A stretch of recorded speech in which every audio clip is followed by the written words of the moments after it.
Now that we've taken a look at some sanitization tags in action, let's take a look at some escaping tags. And you'll remember, escaping is when we're taking data out of the database or displaying any data on the page. It doesn't even have to be from the database. It could be hard-coded from within our plugin or coming from somewhere else. Now, as with sanitizing tags, there are also some common escaping tags that you're going to see, such as escape HTML, URL, JS, attribute, and text area. Now, it should be pretty clear just by looking at these what they stand for. This is how WordPress tries to name things. However, we're going to go into each one in a little bit more depth because they are so important.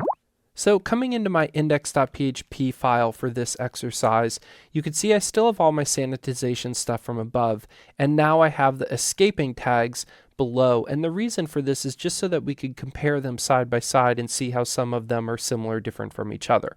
So the first one, escape HTML, that's going to be pretty straightforward. It'll strip out all our HTML, so we should only see hello without the H1s. Then we see escape URL. So this should take all of these unallowed characters inside of our URL and resolve them for us.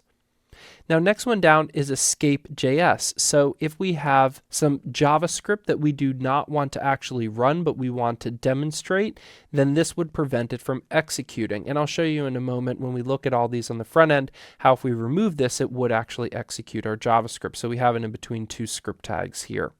Then escape attribute is used for just that, attributes. So if we tried to create a crazy attribute title name with some unallowed stuff in there, it will strip things out. And according to WordPress, anytime you are setting an attribute, you do want to use this. Escape text area is another one. Let's say that we had a text area and we were trying to put something inside of it. It will escape this so that it doesn't have anything unallowed inside of the text area that it shouldn't. So let's look at this on the front end. And we can see that the escaping tags, notice how in sanitized text field, it stripped out the H1 tags completely. However, with escaping, it simply converts them into the greater than or less than sign so they display as normal text on the page.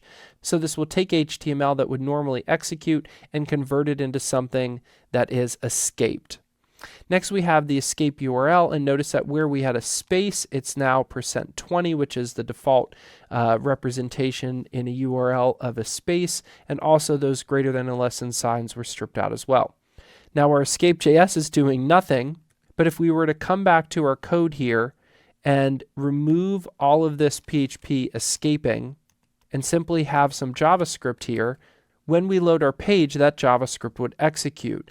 Now, this is just annoying. It's not really a huge security risk here, but it does show you if you don't use escape.js, you may potentially have some malicious JavaScript executing, or maybe even something that you just wanted to demo and didn't want to actually execute.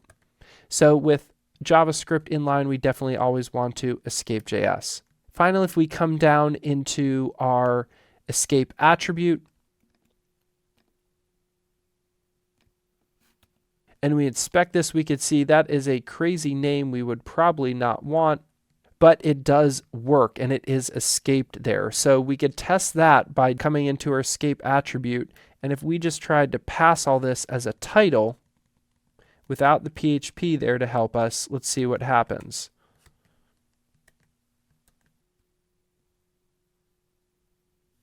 So notice that this broke everything and all sorts of other stuff started happening. That H1 tag was displayed, and that's a whole bunch of issues. So we definitely don't want to break our code this way, and this is why using escape attribute is going to be really helpful for us. Finally, the text area, if we come down, actually we don't even have a text area here. So let's go ahead and add one. We add a text area in, and then we escape the text area content on the inside. And notice that that is just going to display escape there. It can be edited, etc. And there we have it. So as we mentioned with sanitization, there is also escaping documentation on the same page here, and that goes over all of the things we just looked at, and you could click into each one to see more in depth. So I'll just end on this note here, and it says it for us pretty well. Output escaping should occur as late as possible. So the reason for this is that a lot of filters could happen in WordPress. Somebody could come in with a plugin and get data after you escape it. So you want to make sure that you escape stuff as late as possible and still kind of follow that general principle of don't trust anything. So whenever you're pulling data out of the database or hard coding it into a page or relying on somebody else's content, make sure you escape it to protect your site and your users.